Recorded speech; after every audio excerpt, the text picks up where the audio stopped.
ओ सदा निरा, आज क्या चलेगा? ओ सदा निरा। और समझना है कि ओ सदा निरा, सदा निरा का अर्थ क्या है? सदा निरा का अर्थ था कि चारों तरफ हरा भरा।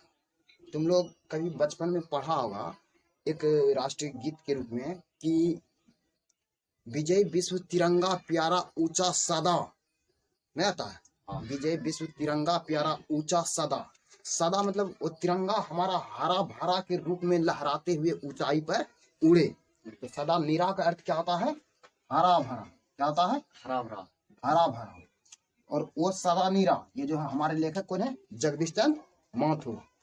जगदीश चंद्र माथुर जो है, इनका जन्म होता 16 जुलाई 1917 ईस्वी में, शाहजहां उत्तर प्रदेश। यानी ज्यादातर लेखक जो है, जो भी कविता या फिर कहानी या नाटक या निबंध लिखते हैं, वो ज्यादातर यूपी का ही होता है।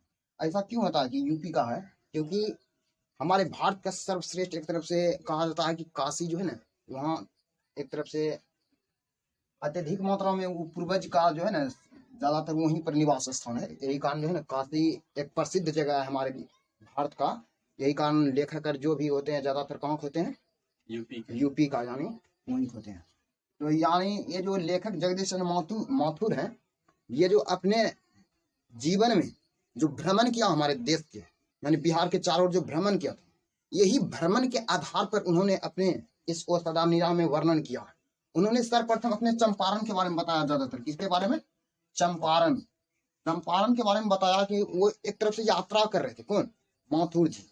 वही यात्रा को एक संपूर्ण सारांश बनाकर ओ सदा निरा के रूप में वर्णन कर दिया है।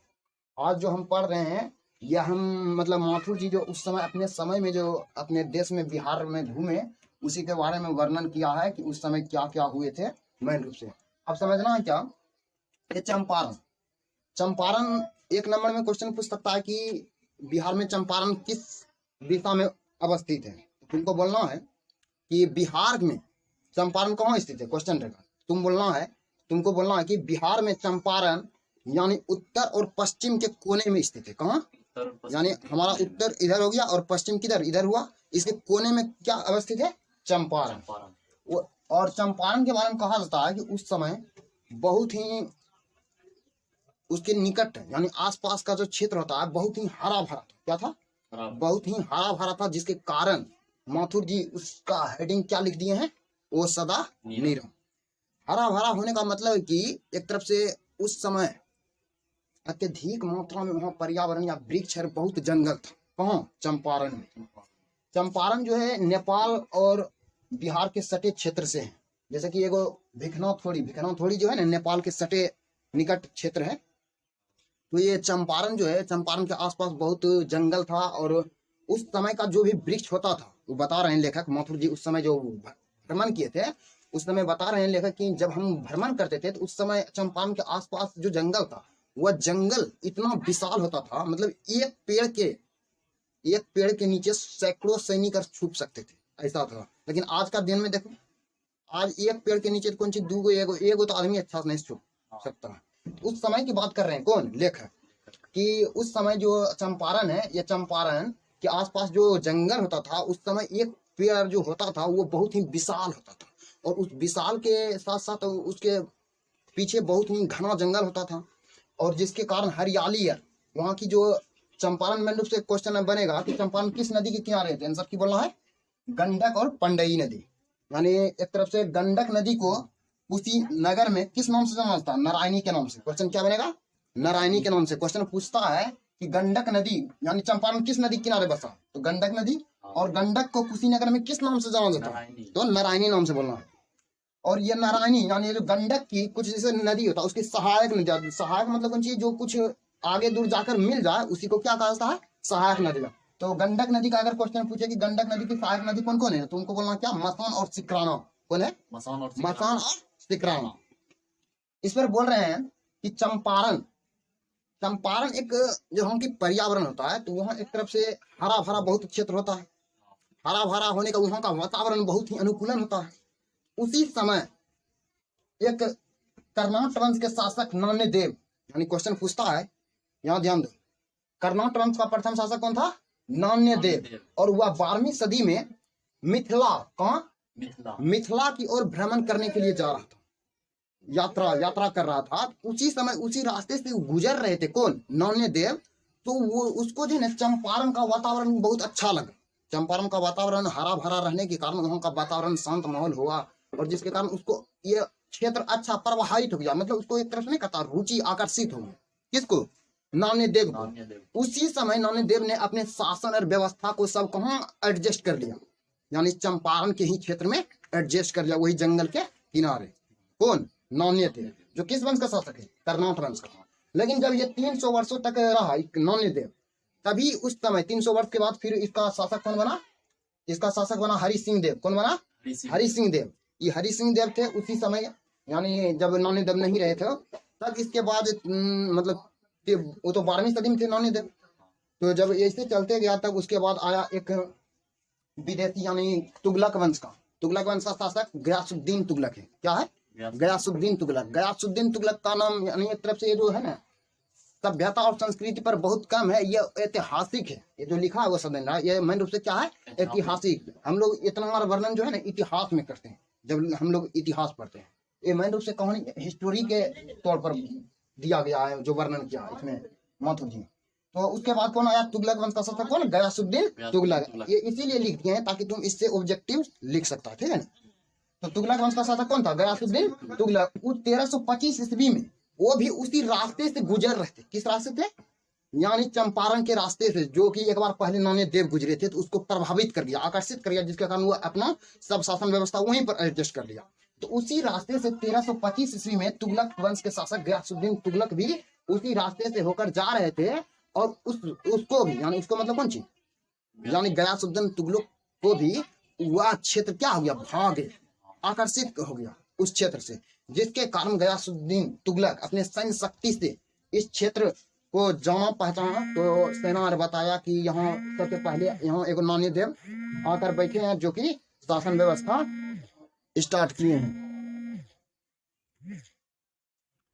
गयासुद्दीन तुगलक जो है सर्वप्रथम उसके सेना एक सूचना दी कि कर्नाट वंश का अभी वर्तमान में उस समय गयासुद्दीन तुगलक के समय वहां का राजा अभी कौन कर रहा था, हरि सिंह देव कर रहा था, जिसके कारण हुए हरि सिंह देव था। तो जिसके कारण तुगलक गयासुद्दीन तुगलक को वह क्षेत्र भाग गया, मतलब आकर्षित हो गया, जिसके कारण, और उस समय जो है ये 300 पहले से हरि सिंह जो था, तो वह दुश्मनों से मतलब झेलने के लिए उस जंगली और का पूरा रास्ता जानता था। कौन, हरि सिंह देव। जिसके कारण ये जो है ना आक्रमण कर दिया, तुगलक वंश गयासुद्दीन तुगलक जो है ना किस पर आक्रमण कर दिया, हरि सिंह देव पर। क्योंकि पहले से वो था, जिसके कारण मतलब कि जंगल का बहुत विचित्र रास्ता, और मतलब ऐसा गुफा बनाकर रहता था कौन, हरि सिंह देव, विदेशों से झगड़ा करने के लिए। तभी गयासुद्दीन तुगलक को सोचा कि इससे हम जीत नहीं सकते हैं अगर इस तरह, क्योंकि ये तो पहले से आकर इस क्षेत्र के जंगल के चारों तरफ जानता है रास्ता किधर किधर है। जिसके कारण वो इसके पास बहुत सेना था, किसके पास, गयासुद्दीन तुगलक के पास इसके पास बहुत सेना था। इस सेना के माध्यम से ही उस जंगल को साफ करने वाला कर दिया कौन, जितना जंगल में छुपता था सेना, जब ये अपने तलवार से वृक्ष को काटना प्रारंभ कर दिया, और साफ करते हुए अगर एक वृक्ष में मतलब 100 सैकड़ों सैनिक छुपता था, तो वो वृक्ष को काट कर साफ कर दिया कौन, गयासुद्दीन तुगलक। और लास्ट में देखा कि हरि सिंह देव कि अब हम बच नहीं सकते हैं, जिसके कारण वो वहां से पलायन कर दिया। पलायन कर गया मतलब कौन सी, चंपारण से भाग गया। फिर किसका अधिपत्य हो गया चंपारण पर, यानी तुगलक वंश आ गया उस क्षेत्र पर। कौन आ गया, तुगलक वंश। इसी तरह जब तुगलक वंश गयासुद्दीन कुछ वर्षों तक रहा, तो उसके बाद धीरे धीरे जो हुआ वहाँ, जब उस जंगल का साफ कर दिया, तो जहां एक तरफ से जंगल होता है, यानी पर्यावरण होता, वह क्षेत्र एक तरफ से बहुत ही उपजाऊ होता, वहाँ का ह्यूमस उस मिट्टी में बहुत पाया था। तो जब वो जंगल साफ हुआ, तो कोई किसान और वहाँ को जो आसपास में बसे थे, वह आकर क्या किया, एक फसल उगाया, उसको अच्छी तरह से मेहनत कर फसल उपजाया। वह फसल इतना अधिक मात्रा में उत्पादन हुआ ह्यूमस की मात्रा के कारण, कि मतलब कि दूर दूर तक आदमी जानने लगा कि वहाँ अत्यधिक मात्रा में फसल उपजा, जिसके कारण और भी किसान वहां आकर जंगलों को जो भी था उसको साफ करके वहां पूर्णतः अपनी खेती बाड़ी के काम स्टार्ट कर दिया। कौन, चंपारण में। तो क्वेश्चन पूछा जाता है कि एक तरफ से मेन रूप से चंपारण का कटाव क्या होता है, जंगलों का कटाव। इस तरह किसान लोग जो भी हुए, वे किसान लोग पूर्ण रूपेण जो है ना, जंगलों को काट कर साफ करने लगे, तभी कुछ समय के बाद अंग्रेज वहां आने का प्रारंभ हो गया। कब? अंग्रेज, यानी क्वेश्चन पूछा जाता है कि जंगलों का कटाव कब प्रारंभ हुआ था, तो 1325 ईस्वी में। कितना? 1325 ईस्वी में। तब वहां अंग्रेजों का प्रारंभ हो गया। कहाँ में? चंपारण में। तो जब चंपारण में अंग्रेज आने लगा, तब अंग्रेज ने सर्वप्रथम एक धंगर जनजाति को बुलाया। किसको? धंगर जनजाति। ये जो धंगर है ना, धंगर जनजाति, ये उत्तर प्रदेश के छोटा नागपुर पठार से बुलाया था। ये अंग्रेज कहाँ से बुलाया था? छोटा नागपुर के पठार से बुलाया था। धंगर, धंगर का मतलब होता है क्या? मतलब उड़ी औराव भाषा में धंगर का अर्थ होता है कौन सी? भाड़े का मजदूर। क्या होता है? भाड़े का मजदूर। इस मजदूर को इसीलिए वहां प्रयुक्त किया गया था कि ये बहुत मेहनती होता था। कौन? धंगर। ये जो जनजाति है बहुत ही मेहनती होता था, बहुत ही लगनशील रूप से काम करता था, जिसके कारण अंग्रेज मतलब कुछ पैसा देकर भाड़े का मजदूर के कारण उसको बुलाकर वहां जो चंपारण का कुछ जंगली क्षेत्र था उसको साफ करवाते। वो इसीलिए साफ करवाते थे ताकि अच्छी तरह से नील का खेती हो सके। तो फिर वहां बोला कि ये क्वेश्चन पूछा था कि नील की खेती अंग्रेज ने किस किस को आमंत्रित किया था, मतलब तो पहला आ गया, एगो धोंगड़ आ गया, फिर जो है अंग्रेज, दूसरा कहाँ? एक गया जिला से, जो अपना बिहार में गया जिला है, गया जिला से भूइयां जनजाति को बुलाया। किसको? भूइयां को। भूइयां का मतलब होता है, समझना है कि भूइयां जनजाति की होता है, जैसे मुसहर नहीं होता, मुसहर की तरह एक जनजाति होता है, जिसे जैसे सौकार जो होता है, उसी जाति को क्या कहता है? भूइयां, जो कि अंग्रेज कहाँ से बुलाया था? गया जिला से। फिर वो बोलता है कि अंग्रेज जो है ना थारू जनजाति को बुलाया। कहाँ से? राजस्थान से बुलाया था।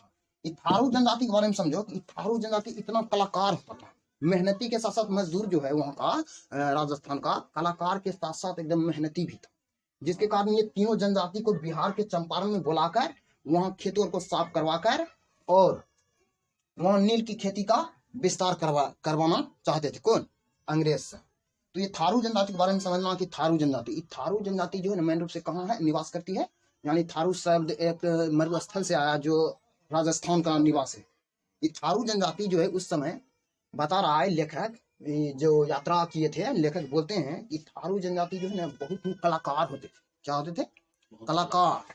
वे घासों और भूसों को, उस समय तो टोकरी नहीं मिलता था प्लास्टिक का, वो घासों को इस डिजाइन से तैयार कर लिया जाता था कि अनाज को बेहतर ढंग से क्या करते थे? रखते थे। तो लेकिन उस समय और भी लेखक बता रहे हैं कि थारू जनजाति में जो है ना कुछ परंपरा, कुछ प्रथा चलता था। क्या? कुछ परंपरा था। उस समय जब इसके जो सोहर हुए करते, उस समय जो थारू जनजाति के जैसे किसी का पति, महिला के पति हुए, अगर उस महिला के पति काम खेत में करने गए तो वहां की महिला उसके लिए खाना स्वयं बनाकर खेतों पर लेकर जाती थी अपने सोहर के लिए। और जो उस समय बोल रहे हैं लेखक कि जो नए होते थे, मतलब जिसकी नई शादी ब्याह होते थे थारू जनजाति में, उस समय उस नई वधू के लिए एक गजब टाइप का एक यंत्र की तरह एक मतलब घास भूसा की बना देता था और उसमें कुछ लकड़ी का देकर उसमें कुछ इस तरह से मधुर आवाज निकले उसके लिए पीछे में दे देता था और उसके सिर पर रख देता था। कौन? थारू जनजाति की बात बोल रहा लेखक कि रख देता था, जिससे कि वह अपने सोहर के लिए जब खेत में काम करता था तो कोई नई वधू उसके लिए जो भोजन लेकर जाता था, वो जब रास्ता में चलता था तो उसके सिर पर से वो धीरे धीरे बचता था, जिसके कारण समाज के सभी लोग समझता था कि यह जो है मेन रूप से कोई नई वधु आई है जो अपने सोहर के लिए भोजन लेकर जा रही है। ये किस जनजाति में होता था? थारू जनजाति में। तो इस तरह बताते हुए लेखक बोल रहे हैं कि धंगर जनजाति जो है ना बहुत ही नृत्य करता था अपनी एक तरफ से, जैसे कि नृत्य मतलब कि डांसर नहीं होता है एक तरफ से, वही नृत्य करता था। कौन? धंगर जनजाति एक तरफ से बोल रहा है कि धंगर जनजाति जो जैसे कि वहां का मजदूर है, धंगर मतलब वही मजदूर है जो दिन भर काम कर थक नहीं जाता है, तो रात के आनंद के लिए कुछ नृत्य करते थे, कुछ कला करते थे। वही कला का प्रस्तुत के बारे में बता रहा है कि धंगर जनजाति जो है ना कुछ इस तरह की, नेपाल में जो अभी डांस होता है ना रुमाल लेकर ऐसे ऐसे डांस करता है, वही डांस के रूप में कौन करता था? ये धंगर जनजाति। जब शाम होता था मतलब काम कर आता था, ये धंगर जनजाति जो उस समय उसी तरह रुमाल लेकर डांस करता था। और धंगर जनजाति जो है मनोरंजन के लिए, आनंद के लिए, और यह जब करते थे तो उस समय अपने चारों ओर से मतलब कि एक बंदर, तो एक अथी ऐसे यार बना लिया करते थे। तो ये एक तरफ से धांगड़ जैसे जब डांस करते थे तो वो उस समय जैसे रुमाल लिया और पीछे में बंदर, भालू और भी जानवर का चित्र बना बना कर डांस करता था। कौन? धांगड़ जनजाति। जिससे कि वह या उसका नृत्य दर्शाता था ये धांगड़ जनजाति का कि हम लोग अपने प्रकृति से घुले मिले, हम लोग अपने प्रकृति से घुले मिले। फिर आगे बोल रहा है कि तो फिर यहाँ से जब हुआ तो उस तरह मतलब फिर चंपारण में ज्यादातर अंग्रेज का विस्तार होने लगा। किसका? अंग्रेज।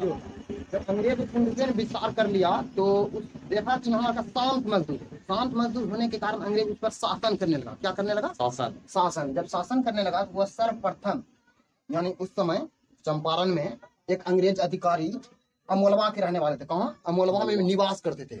और उस अंग्रेज अधिकारी का नाम क्या है? एमन साहब। क्या है? एमन साहब। एमन साहब जो है ये एमन साहब बहुत ही प्रतिक्रिया क्रूर नहीं कहता, क्रूर अंग्रेज हुआ था। कौन? एमन साहब बताते हैं अपने समय में कि वहां के जो भी चंपारण के जो भी मतलब किसान मजदूर था, एमन साहब का कहना है कि जब हम रास्ता में अगर चले, हमारा सवारी निकले तो किसी भी मतलब मजदूर का जानवर और हमारे रास्ता में नहीं आना चाहिए। अगर उसके जानवर और रास्ता में आते थे तो उसको डायरेक्ट गोली मार दिया जाता। ये इतना कट्टर प्रतिज्ञावादी था। कौन? एमन साहब। एमन साहब का ये भी था कि अगर कोई भी किसान का डायरेक्ट इतना कट्टर था कि कोई भी झोपड़ी में आग लगा देता था। कौन? एमन साहब। वो किसी भी किसान मजदूर को डायरेक्ट देखते थे तो गोली भी मार देता था। कौन? एमन साहब। यही प्रतिक्रियावादी एमन साहब का रहने के कारण वहाँ के किसान मजदूर जो इतना डर गया, इतना भयभीत हो गया कि एमन साहब के बारे में कोई एक शब्द भी उठा नहीं सकता था। एमन साहब का ये भी था कि उस समय किसान को टैक्स तो लेवे करता था नील की खेती के विरुद्ध। और टैक्स के साथ साथ एमन साहब का कहना था कि यहाँ के सभी किसान को कि अगर हमारा कुछ भी नृत्य, कुछ भी अगर सांस्कृतिक कार्यक्रम होगा तो उसमें जितना पैसा खर्चा होगा सब किसका देना पड़ेगा? सभी किसान को, मजदूर को देना। इस तरह एमन साहब ने इतना कट्टरवादी प्रतिक्रिया करते हुए वहाँ के किसान मजदूर तो सोचा कि नील वो जो जमीन पर मतलब तीन कठिया पद्धति का अर्थ समझो कि तीन कठिया पद्धति का मतलब कौन सी है कि अभी ठेठ में समझो कि 20 एक बीघा किसको कहता, यानी 20 कट्ठा को एक बीघा का हिस्सा। तो 20 कट्ठा में 3 कट्ठा हिस्सा नील की खेती के लिए कहता था अंग्रेज साहब।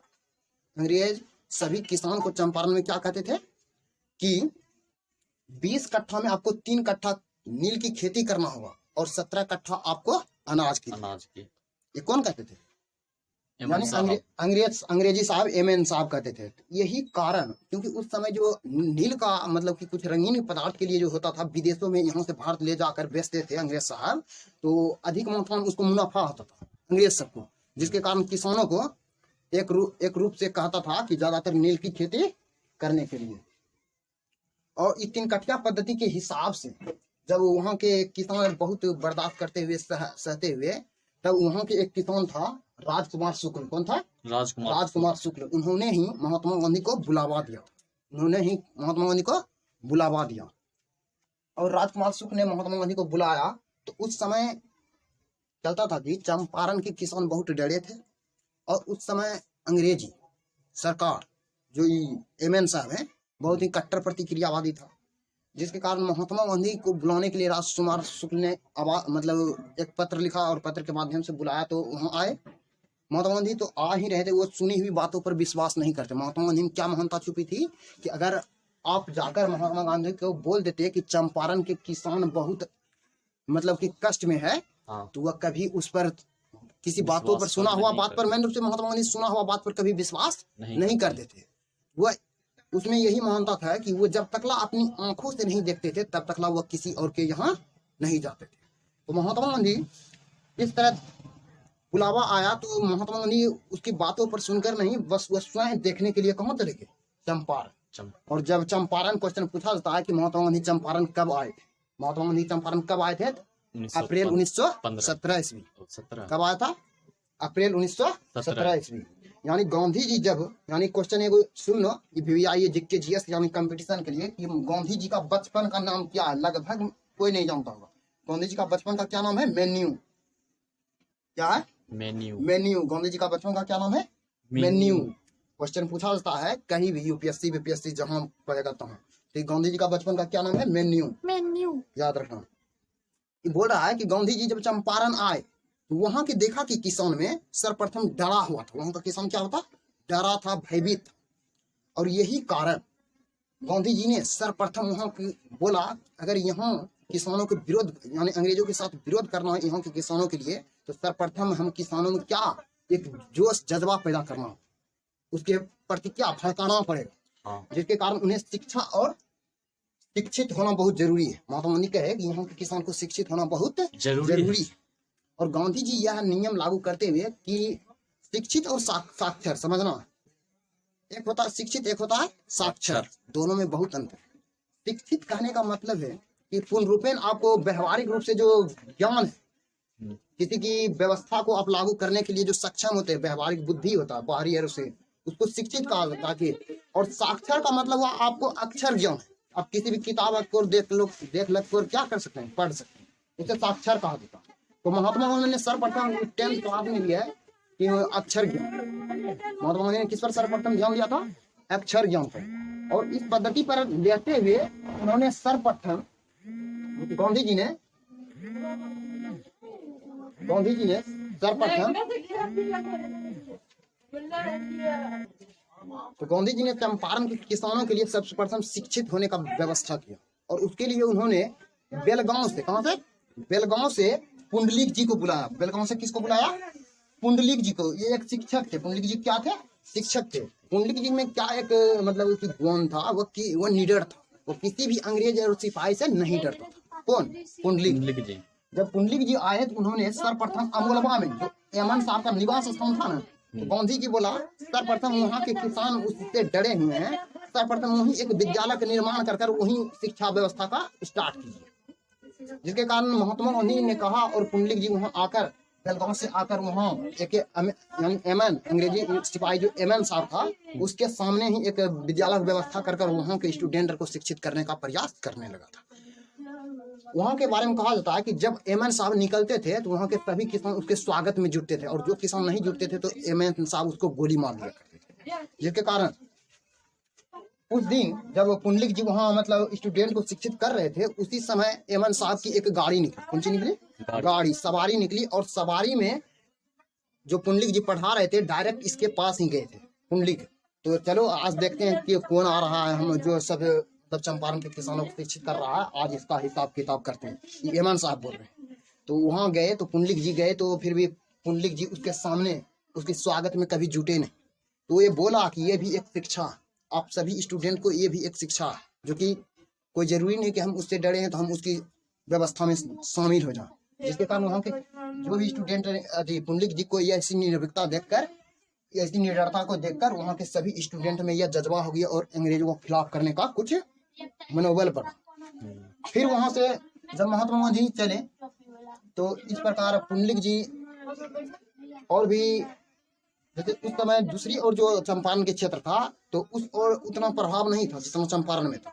जिसके कारण अंग्रेज अधिकारी जो है ना एक पुल सेतु का निर्माण करना चाहते थे, लेकिन वो नहीं करते थे। फिर वहां से, क्योंकि वे जानते थे कि अगर इधर सेतु का निर्माण होगा तो वो एक दूसरे से गप होगा, जिसके कारण किसान सब एक दूसरे में मेल होगा, तो जिसके कारण हमारा विरोध करने लगेगा। यही कारण पुल का निर्माण नहीं करने चाहते, लेकिन पुल का निर्माण हो गया। तो गांधी जी जब आए तो मतलब चंपारण आए थे तो वहाँ के किसान इतना डरा था कि उसको तो एक पहला नंबर तो उसको वहाँ कोई पानी नहीं देना चाहता था, घर तक में रहने के लिए नहीं कहता था गांधी जी को। लेकिन वो जब महात्मा गांधी आए थे अपने किसानों के लिए आए थे चंपारण में, तो फिर भी वह 7 दिन तक पेड़ के नीचे रहे। कहाँ रहे थे? पेड़ के नीचे। और पेड़ के नीचे रहते हुए वहीं एक झोपड़ी का निर्माण किया। और कुछ दिनों के बाद एमएन साहब के जब सिपाही आए और उस झोपड़ी को भी जला दिया महात्मा गांधी को। इस तरह घोर प्रतिक्रियावादी एमएन साहब का था, जिसके कारण इतना ठीक है। अब समझना एक शब्द आता है इसमें कि भैंसा लोटन क्या? भैंसा लोटन क्या?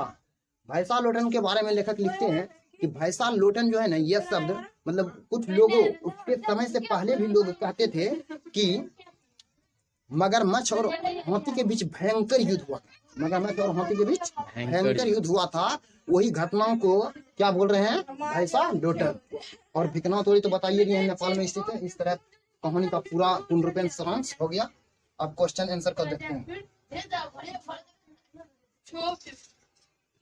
कोई दिक्कत नहीं है, ठीक है। इस तरह देखो, अब इस तरह सारांश खत्म होगा, इस तरह आप क्वेश्चन आंसर देखते हैं। और क्वेश्चन आंसर हम बोलते हैं जिसको लिखना है लिखेगा। अब क्वेश्चन बोल रहा है चंपारण क्षेत्र में बाढ़ की प्रचुर मात्रा में बढ़ने का क्या कारण? चंपारण में बाढ़ का प्रचुर मात्रा में बढ़ने का कारण क्या है? देखो, एक होता उचित, उचित का मतलब होता है जो स्टूडेंट अपने शब्दों में उत्तर दे सकता है, तो वो जिस ढंग से समझा उसी ढंग से आप आंसर लिखते हैं तो वो भी आपका सही आंसर माना जाता है। ये नहीं कि हम जो बोलेंगे वही आंसर सही होगा। तो बोल रहा है क्या चंपारण में बाढ़ का मुख्य कारण क्या था?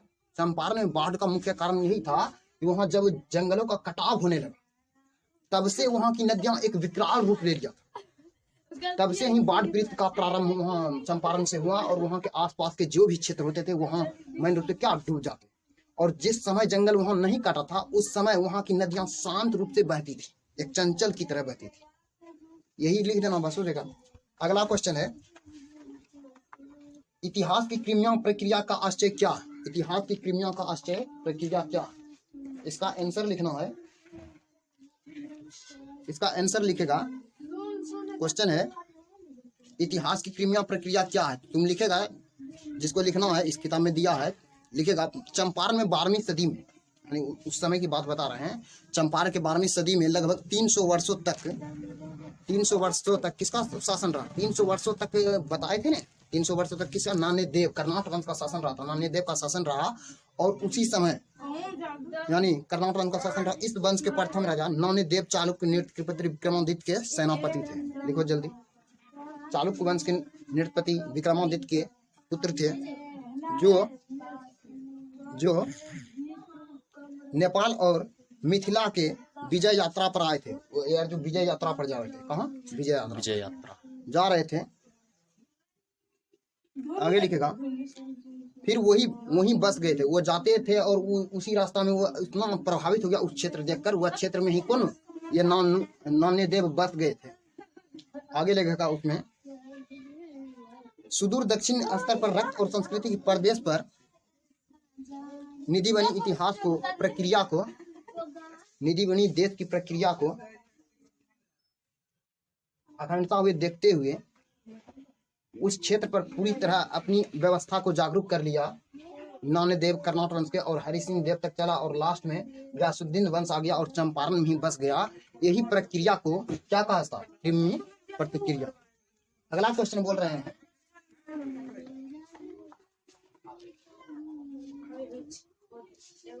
धांगड़ शब्द का क्या अर्थ होता है? धांगड़ शब्द का अर्थ क्या होता है? तो भाड़े का आदमी। धांगड़ शब्द का अर्थ क्या होता है? तो भाड़े का आदमी, हम बता दिए थे पहले। अगला क्वेश्चन है थारुओं की कला का परिचय पाठ के आधार पर दें। थारुओं की कला हम नहीं बताए थे, जो थारू जनजाति का इसका कला के बारे में व्याख्या करना तो डिटेल कर देगा। अगला क्वेश्चन है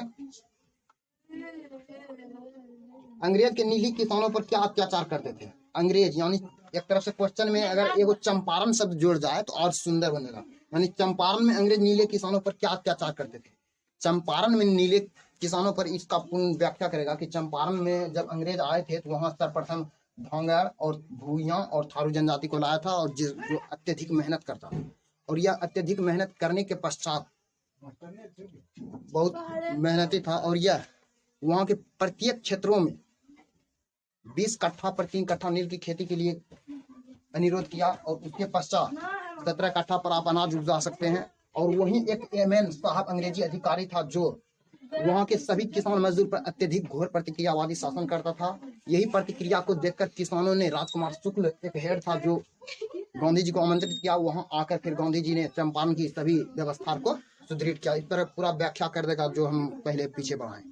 अगला क्वेश्चन बोल रहा है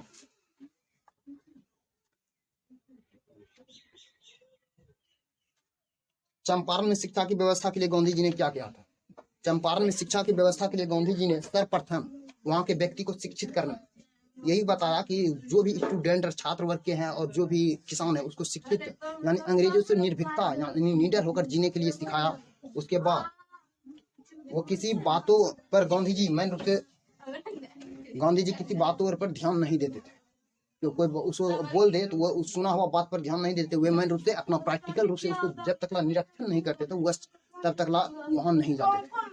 मान लो कि वो उसका शिक्षा व्यवस्था जो पुंडलिक जी को अपने चंपारण में लाया, जिससे कि वहाँ के सभी स्टूडेंट में एक निर्भीकता, निडर होने की गुण को, भावना को जागृत किया। पुंडलिक जी एक शिक्षक थे। इस तरह अगला वीडियो में मिलते हैं। ठीक।